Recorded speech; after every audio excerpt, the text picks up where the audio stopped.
मुबारक का महीना अल्लाह की तरफ से मेहमान बन कर आया है। वो चंद दिन इसके बाकी हैं। खुश किस्मत हैं, खुश नसीब हैं वो लोग जिन्होंने रमज़ान का एहतराम किया, रोज़े रखे, तिलावत की, तरावी पढ़ी, सदका खैरात किया, इबादत की, तहज्जुद पढ़ी, उसके आगे रोए, उसको मनाया। और जब रमज़ान का महीना जाएगा अल्लाह पाक पूछेंगे कि मेरी मखलूक ने तेरे साथ क्या रवैया किया।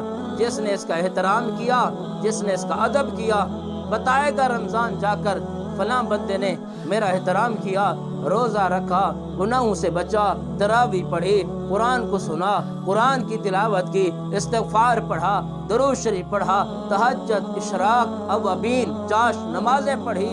ऐ अल्लाह वो तुझे भी राज़ी करता रहा, मुझे भी उसने राज़ी किया है।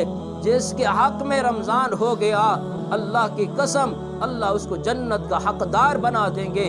और जिसने रमज़ान का एहतराम ना किया, इसकी ना कदरी की, ना रोज़ा रखा, न तरावी पढ़े, न गुनाहों से अपने आप को बचाया, ये रमज़ान अल्लाह की दरबार में जाकर वो शिकायत लगाएगा।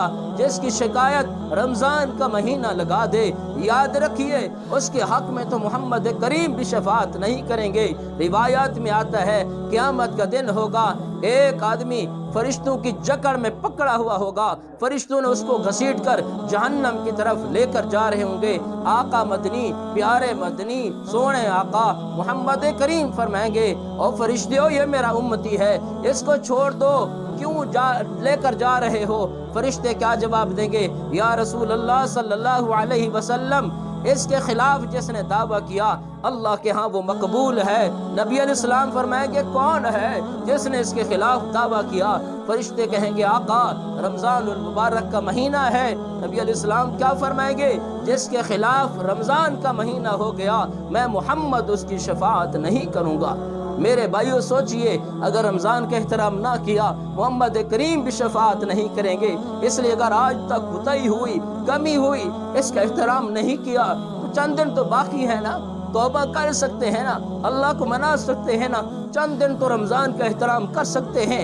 इसलिए कोशिश फरमाए, हिम्मत फरमाए कि चंद दिन जो बाकी हैं रमज़ान का एहतराम करें, रमज़ान की कदर करें, रोज़े रखें, तरावी पढ़ें, गुनाहों से अपने आप को बचाएं, ताकि क़यामत वाले दिन ये रमज़ान आपके हक़ के अंदर भी वो शफ़ाअत करे और अल्लाह उसकी शफ़ाअत को कबूल करके आपको जन्नत का वारिस बना दे।